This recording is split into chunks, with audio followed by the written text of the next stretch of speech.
মানুষকে এখন বিশ্বাস করতে ভয় লাগে, কারণ মানুষ কেঁদে কেঁদেও মিথ্যা কথা বলে। জীবনে বেশি মানুষের প্রয়োজন নেই।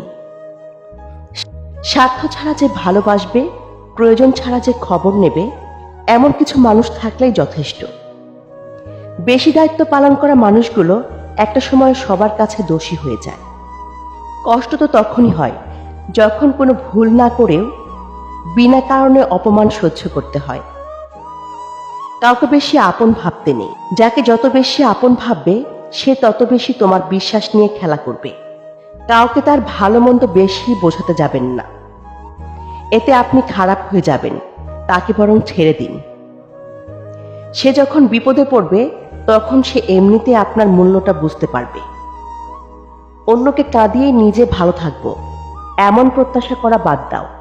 যে বিনা কারণে অন্যকে কাঁদায়, প্রকৃতি তাকে নিজ দায়িত্বে কাঁদায়। সম্পর্ক ভিক্ষি করে চাইতে নেই। জীবনে কখনো কাউকে অনুরোধ করে ধরে রাখতে নেই। যে থাকার এমনিতে থাকবে। ভিক্ষা করে কখনো কোনো দিন ভালোবাসা হয় না। ভিক্ষা করে কখনো কোনো সম্পর্ক ধরে রাখা যায় না, সত্যি রাখা যায় না। রবি ঠাকুর বলেছিলেন, ঘরের মধ্যে তুমি যত খুশি কাঁদো, কিন্তু দরজা সবসময় হাসি মুখে খুলবে। কারণ যদি কেউ দেখে নেয় তুমি ভেঙে পড়েছ, তবে সে তোমায় আরো ভেঙে দিয়ে যাবে। আমি সম্পর্ক নামক এই ব্যাপারটাকে ভয় পাই।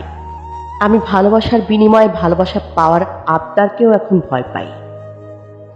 কারণ মানুষ তার নিজের সুবিধা অনুযায়ী ভালোবাসে, নিজের সুবিধা অনুযায়ী ছেড়ে যায়। এটাই হচ্ছে আজকালকার সম্পর্ক। ভালোবাসা ও বন্ধুত্ব সঠিক মানুষের সাথে হলে জীবন বদলে দেয়, আর ভুল মানুষের সাথে হলে জীবন শেষ করে দেয়। ভালোদের মাঝে ভালো হয়ে থাকা সহজ, কিন্তু খারাপদের মাঝে ভালো হয়ে থাকাটা সবচাইতে কঠিন।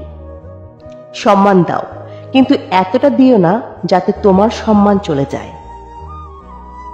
অবহেলা তখনই শুরু হয়ে যায় যখন কেউ বুঝতে পারে আপনি তার প্রতি দুর্বল।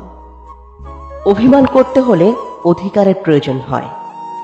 যেখানে অধিকারের জায়গা শূন্য, সেখানে অভিমান মূল্যহীন।